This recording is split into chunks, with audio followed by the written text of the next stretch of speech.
पहला क्वेश्चन है, स्वतंत्रता के बाद समान नागरिक संहिता लागू करने वाला भारतीय राज्य कौन सा बना?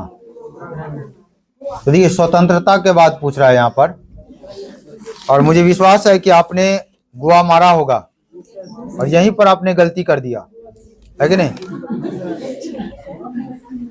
स्वतंत्रता के बाद कर रहा है तो सुनिएगा कि गोवा में पहले जो है, ध्यान दीजिएगा, गोवा में खास करके बना है, लेकिन ध्यान दीजिएगा ये 1961 तक ये पुर्तगाल का अधीन था। भारत आजाद हुआ 1947 में, लेकिन ये 1961 तक पुर्तगाल में ये पुर्तगाल का अधीन था ये। लेकिन ये क्या हुआ कि 1961 में से भारत में मिला लिया गया, समझ रहे बात को। लेकिन जब इस पर पुर्तगाली शासन कर रहा था तो उसी समय गोवा में यहाँ पर समान नागरिक संहिता लागू था, समान नागरिक संहिता था। लेकिन यहाँ पर क्वेश्चन पूछा है कि भारत जब आजाद हुआ तो आजाद भारत के बाद कहाँ पे लागू हुआ, है कि नहीं। तो यहाँ पर जो लागू हुआ है यह खास करके पुर्तगालियों के समय से लागू है यहाँ पर गोवा में। लेकिन आजाद भारत की बात करेंगे तो ये कब से है, तो उत्तराखंड में 2005 से जो है, 2005 से ये लागू हुआ। तो आंसर हो जाएगा उत्तराखंड। कौन सा होगा? उत्तराखंड। यानी कि ये गोवा के बाद है, लेकिन गोवा पर जो लागू हुआ है ये पुर्तगालियों के समय में हुआ था। अगला क्वेश्चन है, पाटलिपुत्र के नगर संस्थापक कौन है? पाटलिपुत्र नगर तो उदयीन है, जो सोन और गंगा नदी के संगम पर पाटलिपुत्रा नामक शहर को बसाया गया था। तो उदयीन ने किया था, और उदयीन को उदयभद्र के नाम से भी जाना जाता है। ध्यान देना है, उदयभद्र के नाम से भी जाना जाता है। चंद्रगुप्त मौर्य जो है ये मौर्य वंश का संस्थापक है। चंद्रगुप्त मौर्य क्या है? मौर्य वंश का ये संस्थापक है। अगला क्वेश्चन है, शेरशाह के प्रशासन के दौरान निम्नलिखित में से कौन सा अधिकारी गांव में कानून और व्यवस्था बनाए रखने के लिए जिम्मेदार था? ध्यान दीजिएगा, क्वेश्चन है आपका कि शेरशाह के प्रशासन के दौरान निम्नलिखित में से कौन सा अधिकारी गांव में कानून और व्यवस्था बनाए रखने के लिए जिम्मेदार था? तो गांव में कानून व्यवस्था बनाए रखने के लिए जिम्मेदार जो है यहाँ पर कौन है? मुकद्दम है, जो गांव का मुखिया हुआ करता था। काजी न्यायिक अधिकारी था, काजी न्यायिक अधिकारी था, ध्यान देना है। मुकद्दम जो थे ये शेरशाह के समय में गांव के जो मुखिया हुआ करते थे। तो आंसर हो जाएगा बी। निम्नलिखित में किसने कर्ण वंश की नींव रखी? यानी कि कान वंश की नींव होगा। तो कान वंश का नींव किसने रखा है? तो याद रखिएगा कि सबसे पहले आया तो कौन सा आया? मौर्य वंश। कौन सा आया? और मौर्य वंश को किसने खत्म किया? तो मौर्य वंश में आपको पता है कि चंद्रगुप्त मौर्य ने मौर्य वंश का स्थापना किया, और इस मौर्य वंश के अंतिम शासक कौन है? बृहदर्थ है। और इस बृहदर्थ को हत्या करके कौन सा वंश लाया? शुंग वंश। कौन सा लाया? शुंग वंश। और शुंग वंश का स्थापना किसने किया? तो पुष्यमित्र शुंग ने किया। कौन किया? पुष्यमित्र शुंग ने किया।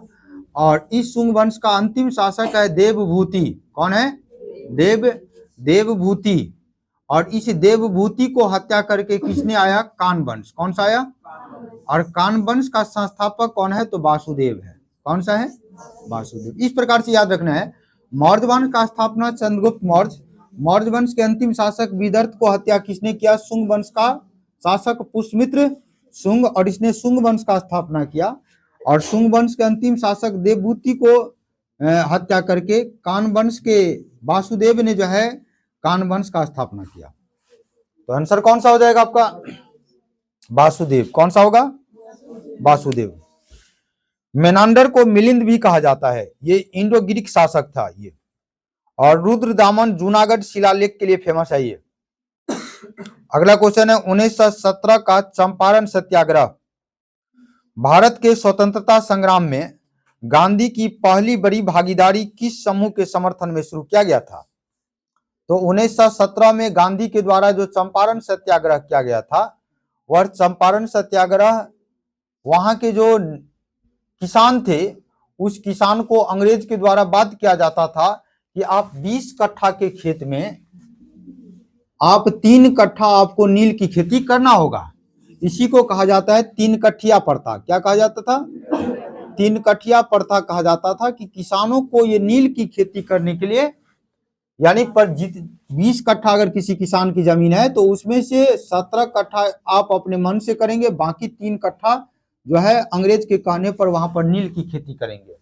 और जहां पर नील की खेती होती थी वह खेत बंजर हो जाता था। इसीलिए ध्यान दीजिएगा कि ईस्ट इंडिया कंपनी जो है वहां पर जो लगाया था चंपारण में, वह 3 कठिया प्रथा लगाया था। इसी 3 कठिया प्रथा को खत्म करने के लिए, इस 3 कठिया प्रथा के माध्यम से जो किसानों पर अत्याचार हो रहा था, उस अत्याचार को खत्म करने के लिए गांधी के द्वारा चंपारण सत्याग्रह किया गया था 1917 में। तो क्वेश्चन का आंसर क्या होगा? ए में अवध में किसान किराएदार गलत, असम में चाय बागान के श्रमिक गलत, बॉम्बे में कपास मिल के श्रमिक गलत, बिहार में नील किसान। चंपारण कहां पे पड़ता है? बिहार में। तो गांधी के द्वारा चंपारण सत्याग्रह किया गया 1917 में। 3 कठिया प्रथा को यहीं पर खत्म किया गया था। अगला क्वेश्चन है, राज्यसभा का पहला सत्र निम्नलिखित में से किस तिथि को आयोजित किया गया?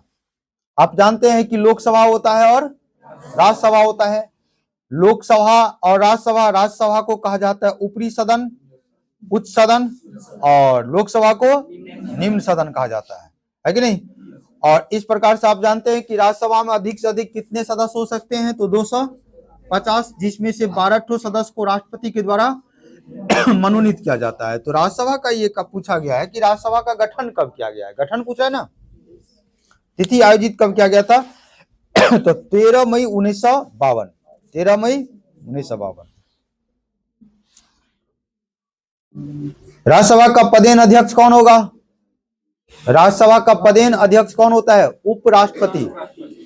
राज्यसभा का पहला अध्यक्ष कौन होगा? व्यक्ति का नाम क्या है? Doctor S Radhakrishnan. डॉक्टर। अगला क्वेश्चन है, अगला क्वेश्चन आपके पास है कि वेगनर द्वारा पेंजिया के चारों ओर स्थित एक विशाल जल निकाय को दिया गया नाम क्या था? देखिएगा, वेगनर के द्वारा ये कहा गया कि ये एक पेंजिया है। क्या है ये? पेंजिया ये एक प्रकार के द्वीपीय स्थल है। यहाँ पर यह स्थल खंड है और इसके चारों ओर क्या था? जल था। क्या था ये? जल। इसी जल को यहाँ पर क्वेश्चन पूछा गया है कि वेगनर द्वारा पेंजिया के चारों ओर, इस पेंजिया के जो चारों ओर जो है स्थित विशाल जल के निकाय का दिया गया नाम क्या है? तो इस जल के जो चारों ओर जो जल था इसका नाम क्या पड़ा? पैंथालसा। क्या पड़ा? पैंथालसा। पैंथालसा है कि नहीं?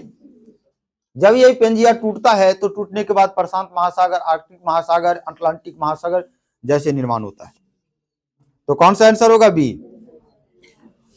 अगला क्वेश्चन है, बिहार के शिवालिका श्रेणी का निम्नलिखित में कौन सा भाग है? शिवालिक श्रेणी, बिहार का जो शिवालिक श्रेणी है, हिमालय का 3 भाग, महान हिमालय, मध्य हिमालय और शिवालिका। और ये शिवालिका बिहार के पश्चिम चंपारण तक गया है। तो ये बिहार के जो शिवालिका है, इस शिवालिका में जो है कौन सा भाग पड़ता है? तो जेठिया पहाड़ी जो है ये बिहार के शिवालिका में पड़ता है।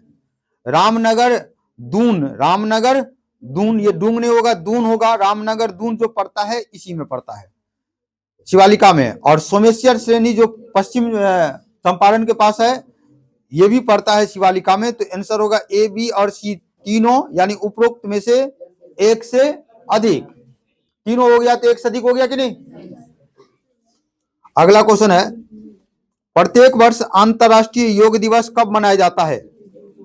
21 जून को, यानी कि यूएनओ के द्वारा, संयुक्त राष्ट्र सभा के द्वारा जो है ये दिसंबर 2014 में प्रत्येक 21 जून को जो है अंतरराष्ट्रीय योग दिवस मनाने की मान्यता दिया गया। और 2015 से प्रत्येक 21 जून को जो है अंतरराष्ट्रीय योग दिवस के रूप में मनाया जाता है। ठीक है। 21 मार्च को क्या मनाया जाता है? 21 मार्च को विश्व वानिकी दिवस, विश्व वानिकी दिवस। 22 अप्रैल को विश्व पृथ्वी दिवस, विश्व पृथ्वी दिवस। 22 अप्रैल को विश्व पृथ्वी दिवस। क्या 21 मार्च? क्या 21 मार्च को जो है वानिकी दिवस, वानिकी दिवस होगा। और 31 मई को विश्व तंबाकू निषेध दिवस, विश्व तंबाकू निषेध दिवस, ध्यान देना। क्यों मनाई जाती है 21 जून को? क्योंकि उत्तरी गोलार्ध में 21 जून को सबसे लंबा दिन होता है ना। चलिए अगला क्वेश्चन, निम्नलिखित में कौन सी सभ्यता हड़प्पा सभ्यता से जुड़ी नहीं थी? हड़प्पा सभ्यता से जुड़ी नहीं थी। तो मिस्र सभ्यता, सुमेरियन सभ्यता और मेसोपोटामिया, ये तीनों, मिस्र सभ्यता ये अफ्रीका के नील नदी के किनारे स्थित है। जिस समय, ध्यान दीजिएगा, जिस समय भारत में सिंध घाटी सभ्यता था, वह सिंध घाटी सभ्यता का विस्तार पाकिस्तान और अफगानिस्तान के कुछ हिस्सों में और भारत में है। तो ये जिस समय भारत में सिंध घाटी सभ्यता चल रहा था, उसी समय, उसी के समकालीन विश्व में जो सभ्यता थी वह मिस्र सभ्यता था, सुमेरियन सभ्यता था और मेसोपोटामिया सभ्यता था। ये तीनों सभ्यता था, ध्यान देना है। तो मिस्र सभ्यता ये अफ्रीका के नील नदी के किनारे है, जबकि आप बात करेंगे सुमेरियन सभ्यता, सुमेरियन सभ्यता अभी वर्तमान जो इराक है वहां पर है, सुमेरियन सभ्यता था पहले। और मेसोपोटामिया सभ्यता जो है ये टिग्रिस और यूफ्रेटस नदी के बीच था, टिग्रिस और यूफ्रेटस नदी। तो ये तीनों सभ्यता बी, सी और डी, ये तीनों सभ्यता जो थे वह ये हड़प्पा सभ्यता के समकालीन था, और इस हड़प्पा सभ्यता को ही सिंध घाटी सभ्यता के नाम से भी जाना जाता है। क्लियर? 2500 ईसा पूर्व जो था पहले, 2500 ईसा पूर्व पहले वह सिंध घाटी सभ्यता था। तो आंसर कौन सा होगा? चीन होगा।